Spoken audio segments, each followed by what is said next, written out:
ഇതാണ് വാഴയിൽ കാണുന്ന പൊട്ടാഷിൻ്റെ ഡെഫിഷ്യൻസി. ഈ വാഴയിൽ കാണുന്ന പൊട്ടാഷിൻ്റെ ഡെഫിഷ്യൻസി നമുക്ക് തിരിച്ചറിയാൻ വേണ്ടിയിട്ട് നമ്മൾ ശ്രദ്ധിക്കേണ്ടത് എന്താ വെച്ചാൽ വാഴയുടെ അടുത്ത് പോകുമ്പം ഈ ഒരു കളറിൽ ഫസ്റ്റ് ഒരു മഞ്ഞ കളറിലേക്ക് നമുക്ക് ഇല മാറി വരും. അതിന് ശേഷം എന്താ വെച്ചാൽ ബ്രൗൺ കളറിൽ ഇങ്ങനെ വരകളും കാര്യങ്ങളൊക്കെ വന്നതിൻ്റെ ശേഷം ഇതേപോലെ തീ കത്തിച്ച പോലെ നമുക്കിങ്ങനെ സൈഡിൽ കൂടി ഇങ്ങനെ കരിഞ്ഞു വരിക ചെയ്യുക. ഇവിടെ ഇങ്ങനെ ഹാലോ പോലെയായിട്ട് നമുക്കിങ്ങനെ സൈഡിൽ കാണാൻ പറ്റും.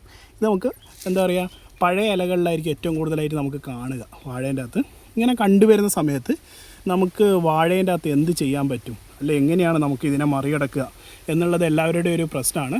നമുക്ക് ഈ സമയത്താണ് നമുക്ക് എന്ത് ചെയ്യാം, നമുക്ക് കൊടുക്കാൻ പറ്റുന്നത് വെച്ചാൽ പൊട്ടാഷ്യം നൈട്രേറ്റ് നമുക്ക് എന്ത് ചെയ്യുക വെച്ചാൽ നമുക്ക് സ്പ്രേ ചെയ്ത് കൊടുക്കാൻ പറ്റും. അതിൻ്റെ കൂടെ തന്നെ നമുക്ക് എന്താ വെച്ചാൽ ബയോസ്റ്റിമുലൻസ് ഏതെങ്കിലും ചേർക്കണം. അപ്പോൾ 5Gൻ്റെ അകത്ത് നമുക്ക് കൊടുത്തു കഴിഞ്ഞാൽ ഹ്യൂമിക്കും ഫൽവിക്കും ഒക്കെ വരുന്നതാണ്.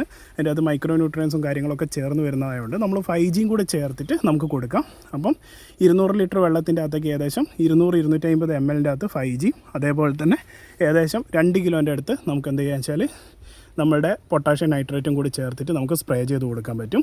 ഇത് നമ്മൾ കുലയ്ക്കുന്നതിൻ്റെ മുന്നേ ഉള്ള സ്റ്റേജിൻ്റെ അകത്തുനിന്ന് കുല വന്നതിൻ്റെ ശേഷം നമുക്ക് എന്ത് കൊടുക്കാം എന്ന് നോക്കിക്കഴിഞ്ഞാൽ നമ്മൾ കുല വന്നതിൻ്റെ ശേഷമാണ് ഈ ഒരു പ്രശ്നം കാണിക്കുന്നതെങ്കിൽ നിങ്ങൾ കൊടുക്കേണ്ട ഗിബർലിക് ആസിഡാണ്, അതായത് വാലിഡാസും അതിൻ്റെ കൂടെ തന്നെ പൊട്ടാഷ്യം നൈട്രേറ്റ് കൊടുക്കാം. അവസാനത്തെ സ്റ്റേജിലാണെങ്കിൽ നമുക്ക് പൊട്ടാഷ്യം നമ്മുടെ SOP നമുക്ക് കൊടുക്കാൻ പറ്റും. SOP കൊടുക്കുന്ന സമയത്ത് അതും നമുക്ക് 2 കിലോ എന്നുള്ള രീതിയിലാണ് നമുക്ക് ഉപയോഗിക്കേണ്ടത്.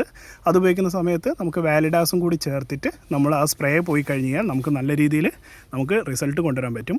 ഇതേപോലെയുള്ള എന്ത് മരുന്നുകൾ ഉപയോഗിക്കുന്ന സമയത്തും നിങ്ങൾക്ക് എന്ത് ചെയ്യാം, നമുക്ക് ബി ബൂസ്റ്റ് എന്ന് പറയുന്നത് നമ്മളുടെ എന്താ പറയുക പശ ചേർത്തിട്ട് അടിച്ചു കഴിഞ്ഞാൽ നമ്മുടെ ഈ വെയിലിൻ്റെ അകത്തൊക്കെ നമുക്ക് മരുന്ന് നഷ്ടപ്പെടുന്ന പ്രശ്നങ്ങളൊക്കെ നമുക്ക് ഒഴിവാക്കിയിട്ട് നമ്മൾ കൊടുക്കുന്ന മരുന്ന് കറക്റ്റായിട്ട് ചെടികൾക്ക് കിട്ടുന്ന രീതിയിലേക്ക് നമുക്ക് കൊടുക്കാൻ പറ്റും. അത് കാരണം എന്താ വെച്ചാൽ അത് ഉള്ളിലേക്ക് പെനിട്രേറ്റ് ചെയ്തിട്ട് ഇറങ്ങുന്നതാണ്.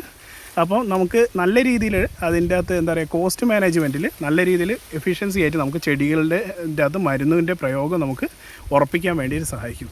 അപ്പോൾ എല്ലാവരും ഇതൊന്ന് ട്രൈ ചെയ്ത് നോക്കുക. നമുക്ക് അടുത്ത വീഡിയോയിൽ വീണ്ടും കാണാം. നന്ദി, നമസ്കാരം.